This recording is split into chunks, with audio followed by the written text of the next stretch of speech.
Olá pessoal, vamos dar continuidade ao nosso estudo do Evangelho de Mateus. Nesta oportunidade, vamos analisar o capítulo 12 do Evangelho de Mateus, do verso 22 até o verso 29, continuando o nosso trecho que se inicia no capítulo 11, verso 2, com a pergunta dos discípulos de João Batista a respeito da identidade de Jesus. Seria Jesus de Nazaré aquele que estava para vir ou deveria esperar outro?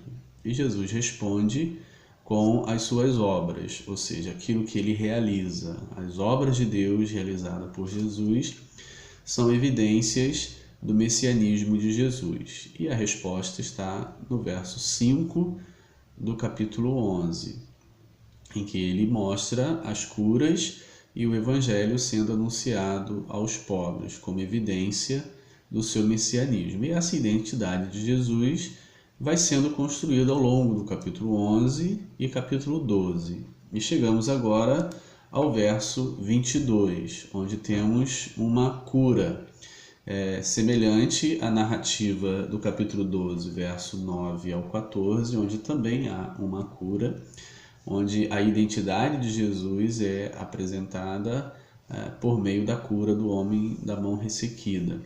E agora, a partir do verso 22, a identidade de Jesus é construída a partir da cura do cego e mudo endemoniado. Então diz assim o verso 22. Então lhe trouxeram um endemoniado, cego e mudo, e ele o curou, passando o mudo a falar e a ver. Logo de início se evidencia a condição do homem, a sua condição dependente, né? A expressão, o verbo trouxeram, mostra a sua dependência. Isso já nos foi apresentado também no capítulo 9, né, na cura do homem que foi trazido, né, capítulo 9, deixa eu conferir aqui, né, o homem que foi trazido pelos amigos, né, o paralítico trazido pelos amigos até Jesus. Então essa dependência do necessitado é também apresentada aqui, né? Trouxeram-lhe um endemoniado. A condição do homem, cego e mudo, e a cegueira e a mudeza provenientes de uma possessão, ou seja, de uma ação de Satanás na vida deste homem. Com isso, apresenta-se o quadro de que Satanás, o seu objetivo é a mudeza e a cegueira, tornar o homem mudo, impedindo-o de falar, e torná-lo cego, impedindo-o de ver. E quem é Jesus de Nazaré? Jesus de Nazaré é aquele que vem enfrentar o reino de Satanás, fazendo com que os mudos falem e os cegos veem. Né? E com isso apresenta-se aí a identidade de Jesus como aquele que confronta as atividades de Satanás. As características do reino de Satanás é tornar o homem mudo e tornar o homem cego, sem falar, sem enxergar, dominado completamente. E o reino de Deus em Jesus é para fazer o homem que estava mudo falar e fazer o homem que estava cego enxergar. Então, o verso 22 apresenta-se esse quadro, a necessidade, a dependência do homem, o domínio de Satanás sobre ele, a causa desse domínio, mudeza e cegueira, e a ação de Jesus. Jesus o curou, e a cura de Jesus, libertando-o do domínio de Satanás, o faz falar e ver, a oposição do objetivo de Satanás para o objetivo de Jesus. Essa cura, que revela a identidade de Jesus, é reagida por três interlocutores. Três respostas são dadas a essa ação de Jesus. A primeira é dada pela multidão, verso 23. E toda a multidão se admirava e dizia: é este porventura o filho de Davi? Ou seja, a resposta da multidão é uma resposta que expressa dúvida e negatividade, né? A versão que eu estou utilizando, a tradução Almeida Revista e Atualizada, temos a palavra traduzida como porventura, né? Que é a tradução de uma partícula interrogativa na língua grega, mete. Essa partícula interrogativa indica uma pergunta, ou é utilizado numa pergunta cuja resposta se espera o não, né? Ou seja, a negação. Ou seja, a pergunta da multidão se espera então que não é ele, o filho de Davi. Ou, no mínimo, expressa uma dúvida daquele que pergunta. Então, o uso da partícula interrogativa mete, traduzido por porventura, quer indicar que a multidão ou espera a resposta negativa, ele não é o filho de Davi, ou expressa dúvida, será que é realmente o filho de Davi? E o uso da expressão o filho de Davi diante das curas, né? Ou seja, quando uma cura é realizada, vai ser realizada ou antes de ser realizada, aparece a expressão filho de Davi para Jesus, aponta-se para a tradição em Salomão, né? O filho de Davi é Salomão, ou seja, a identidade de Jesus sendo apresentada como, pela multidão que duvida, como seria ele porventura o filho de Davi. Por que a identidade de Jesus está relacionada a Salomão? Pela tradição que se apresenta em Salomão, que era o taumaturgo, né? Ou seja, existia uma tradição a respeito de Salomão que ele tinha, pela sua sabedoria, poderes de cura. Então, à medida que Jesus cura o mudo cego, levanta-se a hipótese de que ele seja o filho de Davi, semelhante a Salomão, que tinha poderes, atribuía-se a Salomão poderes taumaturgos, poderes de curar pela sua sabedoria, que abrangia todas as áreas, inclusive a medicinal, né? Nós vimos isso no cego de Jericó, nós vimos isso em outros momentos também, como a mulher sírio-fenícia.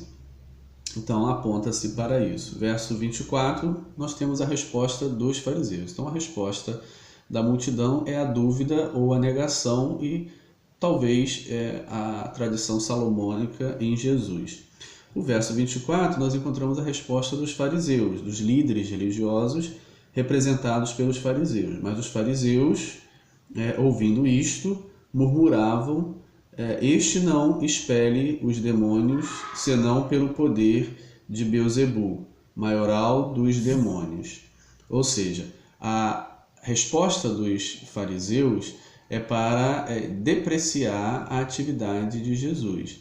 Jesus apresenta-se como o servo de Deus, o enviado de Deus, aquele que tem o Espírito de Deus, como nós já vimos anteriormente, e habilitado para realizar a obra de Deus. E os fariseus procuram desestabilizar, desacreditar Jesus diante da multidão, atribuindo o poder exorcista dele, de libertação da influência e do poder de Satanás, ao próprio Satanás, né? Ou seja, ele age assim não pelo poder de Deus, mas pelo poder do próprio Satanás. E com isso, os fariseus querem afastar Jesus da multidão e afastar Jesus daquilo que está sendo atribuído a ele. A terceira resposta que nós encontramos no verso 25 é dada por Jesus. Então nós temos a primeira resposta da multidão, que duvida ou nega, e nós temos a resposta dos fariseus, que nega completamente a identidade de Jesus como Filho de Deus.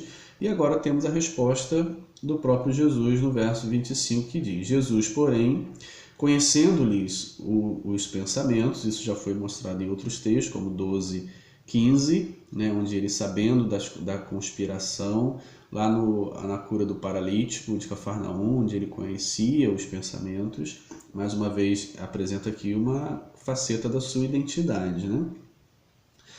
Conhecendo-lhes os pensamentos, disse: todo reino dividido contra si mesmo ficará deserto, e toda cidade ou casa dividida contra si mesmo não subsistirá. Verso 26. Se Satanás expele a Satanás, dividido está contra si mesmo. Como, pois, subsistirá o seu reino? Ou seja, então Jesus vai apresentar 3 argumentos para dizer que o seu ministério é o ministério divino, ele vem em nome de Deus. E o primeiro argumento contra a investida dos fariseus é que Satanás estaria dividido se ora ele causasse a mudeza e a cegueira no homem, ora ele mesmo retirasse a mudeza e retirasse a cegueira, ou seja, o seu propósito, o seu império, o seu governo está dividido, ora faz o bem ao homem, ora faz o mal ao homem. E isso não se enquadra, e esse é o argumento que Jesus usa. Se o objetivo dele é fazer o mal ao homem, ele não vai fazer o bem ao homem. E assim ele é reconhecido pelo mal que ele faz ao homem. E o bem que é feito ao homem reconhece-se como uma ação de Deus. Um argumento também muito semelhante a esse foi usado por Joséfo, na Guerra dos Judeus para justificar a perda, dos judeus na guerra contra os romanos em torno de 70. Joséfo argumentava que os judeus estavam divididos. Havia uma divisão no grupo entre os judeus e essa divisão o levou à ruína e à perda da guerra. É interessante que é o mesmo argumento que Joséfo usa para a perda dos judeus da guerra contra os romanos, é o mesmo argumento aqui utilizado para dizer que um reino dividido não subsiste.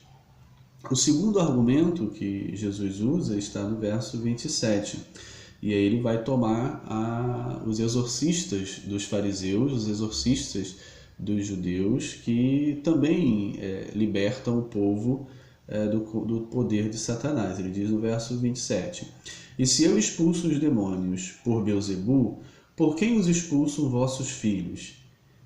Por isso, eles mesmos serão vossos juízes. Ou seja, então, Jesus reconhece que o exorcismo praticado pelos fariseus, pelos seus patrícios, pelos judeus, por aqueles que também levavam a libertação a oprimidos, ele reconhece como realmente uma ação de Deus e toma como exemplo, ou seja, se ele, ao libertar o homem das mãos de Satanás, faz isso por Satanás, e os outros, e os fariseus, e os judeus, e os contemporâneos deles, e aqueles que estão sob o poder e influência dos fariseus, que também fazem essa mesma libertação, eles fazem em nome de Beelzebu também, ou seja, Jesus está dizendo que os exorcismos, a libertação plena do homem, vem de Deus. E ele até reconhece que os filhos deles, os seguidores dos fariseus que fazem exorcismos, estão trazendo libertação aos homens, e isso é feito em nome de Deus. Ou seja, ele reconhece que eles fazem em nome de Deus e espera que eles também reconheçam que ele, Jesus, faz isso em nome de Deus. E isso será o grande julgamento deles, porque se os exorcismos estão sendo feitos, os homens estão sendo libertos, é uma ação divina, e não podemos fazer essa seletividade, nós sim, você não. E aí ele continuou esse argumento no verso 28. Se, porém, eu expulso os demônios pelo Espírito de Deus, ou seja, se eu expulso pelo Espírito de Deus, se os seus filhos expulsam pelo poder de Deus, eu também expulso pelo poder de Deus. Se, porém, eu expulso os demônios pelo Espírito de Deus, certamente é chegado o reino de Deus sobre vós. E é interessante que o reino de Deus tem chegado sobre vós, ou diante de vós, por mim, disse Jesus, e também pelos seus filhos, por aqueles que estão trazendo libertação aos homens. E cabe aos fariseus reconhecer essa manifestação do reino de Deus entre eles, trazendo libertação ao homem. Uma observação importante nesse versículo 28 é que no Evangelho de Mateus raramente usa-se a expressão reino de Deus. Normalmente usa-se a expressão reino dos céus. Chamamos isso de o passivo divino. Quando se, ao falar a Deus ou atribuir alguma ação a Deus, usa-se a voz passiva. Então, reino dos céus. Não, desculpa, não é o caso aqui. Eu estou confundindo com outro momento, com outra situação, mas aproveito então para explicar o passivo divino. O passivo divino se refere quando eu não atribuo diretamente a ação a Deus, mas usa a voz passiva para indicar uma ação divina. Por exemplo, foi-lhe dado, foi-lhe entregue, foi-lhe feito, foi-lhe falado, foi dito, ou seja, uma expressão onde usa a voz passiva para ocultar a Deus. Aqui, o que eu deveria agora falar é semelhante, é a substituição da palavra Deus por outros vocábulos que nos remetem a Deus, ou seja, ao invés de se dizer reino de Deus, substitui Deus por um elemento que nos remeta a Deus. Por exemplo, reino dos céus. Muito comum essa prática entre os judeus. Então, no Evangelho de Mateus, que é um evangelho dirigido a judeus cristãos, mantém-se essa prática de substituir o termo Deus por um termo equivalente, para evitar que o mandamento seja desobedecido, não falarás o nome do Senhor teu Deus em vão. Só que em alguns casos no Evangelho de Mateus, e aqui está um exemplo, há uma exceção, né? Ele usa a expressão reino de Deus. Essa exceção também vai acontecer em 21:31 e 21:43, ou seja, em 3 momentos no Evangelho de Mateus usa-se a expressão reino de Deus. Em todos os outros momentos usa a expressão reino dos céus. Bem, qual seria a explicação, uma hipótese possível para quebrar essa regra do reino dos céus e usar o reino de Deus aqui no verso 28? Uma vez que ele está falando sobre o império de Satanás, e uma vez que ele está confrontando Satanás, agindo e desconstruindo o império de Satanás, o reino de Satanás, então é muito provável que ele esteja usando a expressão reino de Deus para ficar claro que a oposição a Satanás é uma oposição de Deus. Deus se opõe a Satanás. Então, ao usar o império de Satanás, ele usa então o império de Deus, o reino de Deus, para mostrar claramente esta oposição. É uma hipótese interessante para quebrar-se a regra no Evangelho de Mateus e usar a expressão reino de Deus. O terceiro argumento está no verso 29, né, que é o terceiro argumento de Jesus para justificar a sua ação. Ele diz: ou como pode alguém entrar na casa do valente e roubar-lhe os bens sem primeiro amarrá-lo, e então lhe saqueará a casa. O terceiro argumento é que para ele libertar os homens das mãos de Satanás, ele precisa primeiro neutralizar Satanás, ele precisa ser mais forte que Satanás.